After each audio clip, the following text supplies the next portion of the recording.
పల్లెలు క్రమంగా మన చేతులు దాటిపోతున్నాయా? రాజకీయ నాయకుల యొక్క స్వార్థం, స్థానిక నాయకుల యొక్క అవకాశవాదం, అధికార యంత్రాంగాల యొక్క దాసోహం లేదా అవినీతి, అరాచకం, పర్యవసానం, పెద్ద పెద్ద విషయాలు కూడా పట్టనంతటి స్థాయికి దిగజారిపోతున్నాయా?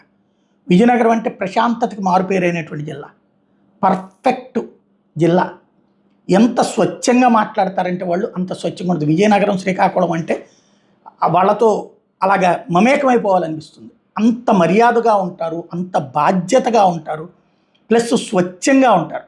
అట్లాంటి చోట్లన ఓ పక్కన పొల్యూటెడ్ కంపెనీస్, లైక్ ఇప్పుడు మ్యాంగనీస్ గనులు లాంటి వాటి విషయంలో పవన్ కళ్యాణ్ గారు కూడా ఆదేశాలు ఇచ్చారు విచారణ చేయమని. అది ఒక ఎత్తు అయితే, అక్కడ ఉన్నటువంటి రెగ్యులర్గా మాట్లాడుకున్న తోటపల్లి కాల్వకి గండిపడి ఇప్పటికీ దాదాపుగా ఏడాది అయిందంట. పాండురంగి, దువ్వాం, సేరిపేట ఈ ప్రాంతాలకి నీళ్లు ఆగిపోయి ఏడాది అయిందంట. ఈ అక్రమ తవ్వకందారుల వల్ల కాలువ గండి పడిపోయింది. ఈ 3 గ్రామాలు మెయిన్, ఆ కింద ఉన్న గ్రామాలన్నిటికీ ఆ కాలువ ద్వారా వెళ్ళే నీళ్ళన్నీ ఆగిపోయాయి, గండిపడి. ఈ రోజు వరకు అసలు అదేంటో పరిష్కారం ఎవరు ఆలోచించట్లా.